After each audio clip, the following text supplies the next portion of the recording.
Fala aí, pessoal. Bom dia. Tô meio sumido, né? Mas é porque estavam acontecendo algumas paradas. E eu vim trazer uma perspectiva nova no canal sobre uma ideia que já estava na minha cabeça faz um tempo, que é como fazer a construção de personagens, né? Às vezes a gente tem alguns alguns reflexos de algumas culturas que consumimos em relação a personagens que a gente gostaria de colocar nos livros ou em qualquer outra mídia, né? Só que por eles serem tão distintos, parece ser difícil de colocar. Só que não, né? Eu quero aqui apresentar que esses personagens eles não são difíceis de se apresentar. Então eu preferi trazer como primeiro episódio dessa série o personagem que eu sou mais apaixonado atualmente nas mídias, que é o Sukuna de Jujutsu Kaisen, né? Não é à toa que eu tenho uma tatuagem dele, né? Então, a gente vai começar como começamos todos os vídeos. Ai, tanto tempo sem fazer vídeo, eu fiquei meio travado. Então, olha só. A estruturação de um personagem, às vezes a gente, quando vai pegar uma técnica de Snowflake ou algo do tipo num livro, ou se você vai pegar a técnica dos 7 passos, que é um outro tema que eu vou trazer aqui, a estruturação do personagem ele vem por é, arquétipo, personalidade, motivação, como ele encara o tema central da história, conflitos e a relação com outros personagens mais importantes, né? Se você estrutura todos esses pontos que eu coloquei, e eu vou apresentar mais à frente, você consegue entender o início, meio e fim daquele personagem.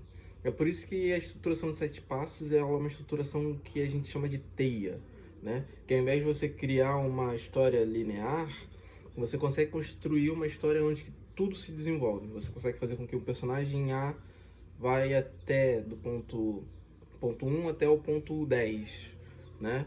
Passando pelo ponto 7 de outro personagem. Enfim, muitos temas para se apresentar de uma maneira tão rápida, né? A gente pode iniciar pelo tema do Sukuna sobre o que é fazer o Sukuna. O Sukuna ele é um personagem que a gente tematicamente evita nas histórias. Por que a gente evita? Porque ele é um antagonista, né? Ele é um vilão, ele é um antagonista que ele vai de contrário às motivações, só que sem uma motivação própria, né? A personificação do Sukuna, compreender o Sukuna é entender que ele é um caos puro, né? Então a gente tem personagens como esses em outros temas, como... Ai... Como que é o nome daquele livro? Meu Deus do céu... Meridiano de Sangue. Isso. A gente tem o Juiz Hood do Meridiano de Sangue. A gente também tem o Coringa como exemplificação nas HQs. A gente vai ter... Esqueci o nome daquele personagem também. Deixa eu procurar aqui.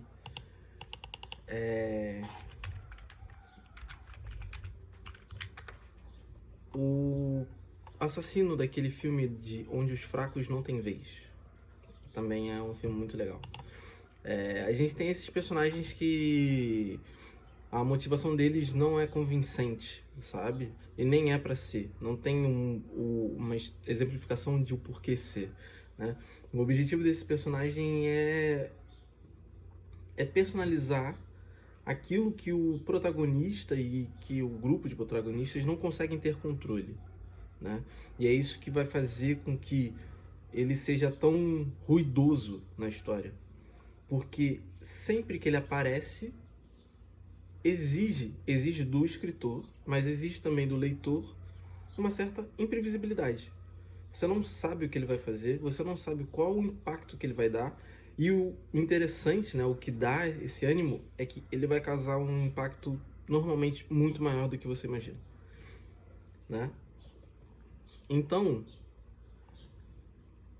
a primeira coisa que a gente tem que pensar quando vamos criar um personagem que é essa ideia, um personagem que é o puro caos, né, é o que ele vai fazer na história, né? Beleza, ele é um caos não programado, mas ele é um caos não programado para o leitor. Ele é um caos não programado para quem está vivendo a história, que são os personagens. Mas ele não é um caos não programado para você, né? Então, sempre que você pensar em criar algo que você imagina, putz, isso é absurdo, tenta ir um passo a mais. Ele tem que fazer sempre um nível de destruição, né, ou um nível de desordem na sua história que seja algo que os seus personagens têm muita dificuldade de reverter. Por isso que ele é um problema muito grande, né? Então, às vezes ele vai ter uma motivação distorcida, como o próprio Sukuna, né? O que a gente tem como estruturação do Sukuna, né? Qual que é o arquétipo dele? Ele é um tirano, né? Ele é um tirano e um, não diria um psicopata, mas ele é um assassino, né? Com motivação própria, ele tem o próprio gosto, né? Ele apenas quer fazer com que as coisas com que ele está desenvolvendo sejam em benefício próprio, né? Então a matança é em benefício próprio, entrar em lutas são lutas que fazem com que ele se sinta beneficiado, né? Todos os movimentos dele são exclusivamente para criar uma posição onde ele se sinta valorizado, né? E não é porque ele está buscando essa validação do outro. Muito pelo contrário. Ele tem uma estrutura de filosofia dentro da obra que é muito própria. Então, ele quer manter apenas o seu próprio gosto. Então, às vezes ele quer sair do tédio, ele vai assumir sua posição. Ele quer demonstrar que ele é capaz de acabar com alguém, ele vai assumir aquela posição.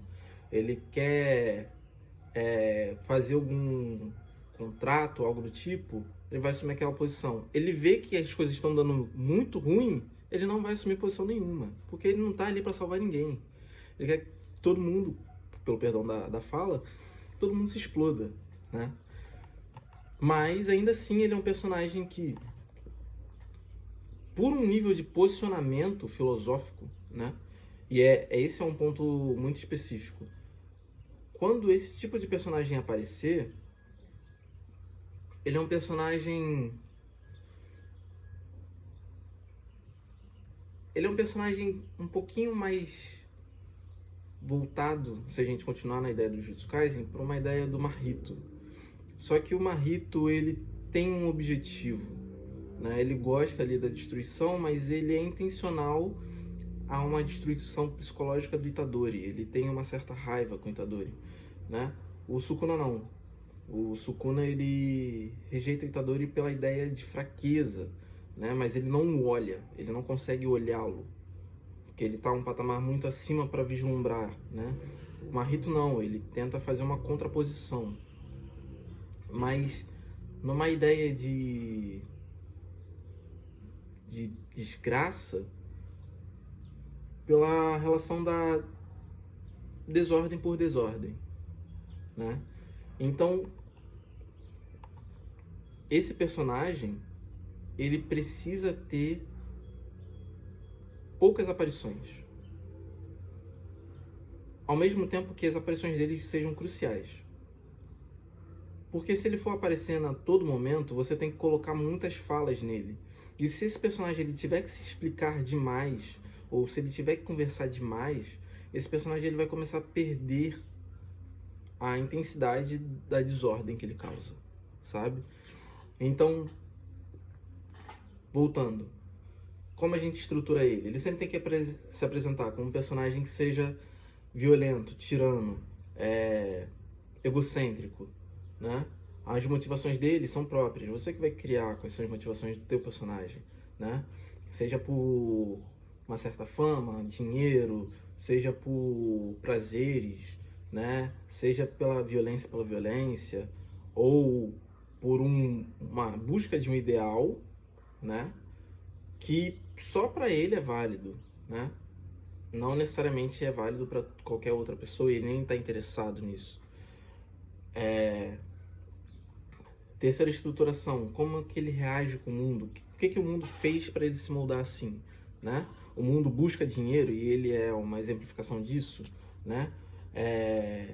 O mundo busca violência e ele é a exemplificação de uma violência, né? O mundo, ele busca uma ordem e ele é exemplificação da falta dessa ordem, né? Ele é representação de algo que não faz tanta importância, mas ainda tem um impacto muito relevante. Então, assim,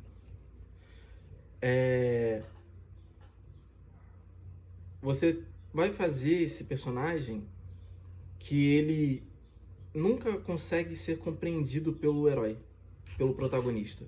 Ao mesmo tempo que ele é um personagem que causa impacto pela falta de aparição, né?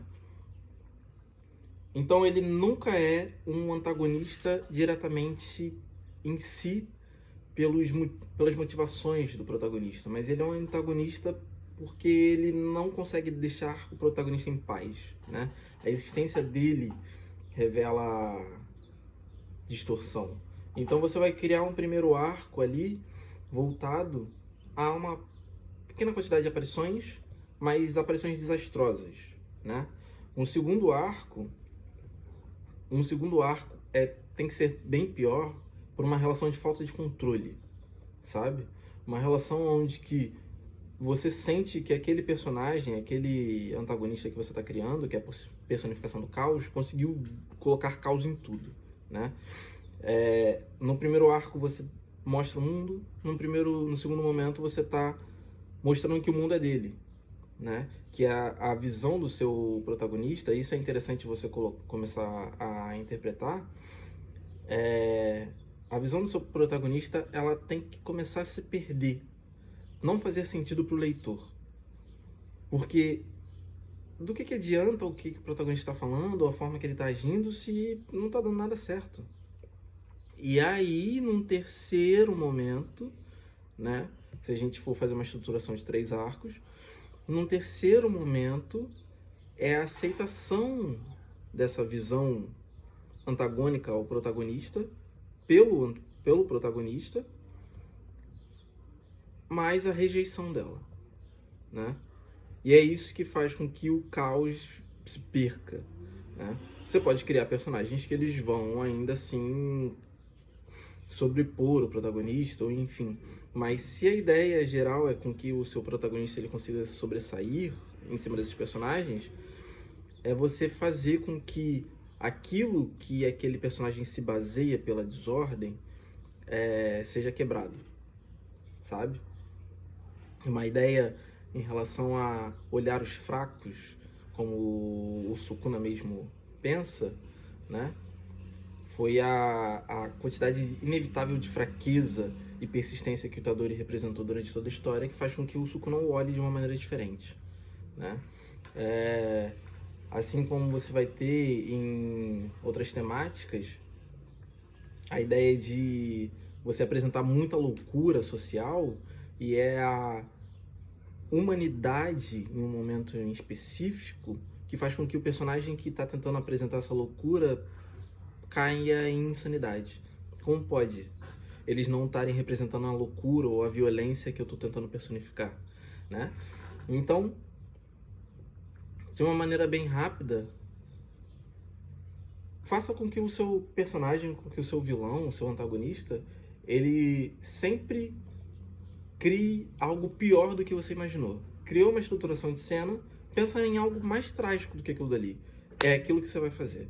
O segundo ponto, você faz com que todos os planos dele deem certo, né? E no terceiro, é um embate onde que o plano dele, por si só, vai se voltar contra ele. Ele vai se olhar como algo que está dando errado. E aí é o desmanche daquele personagem, daquele antagonista. É isso. Agradeço por ter ficado até aqui e tenha um bom fim de semana.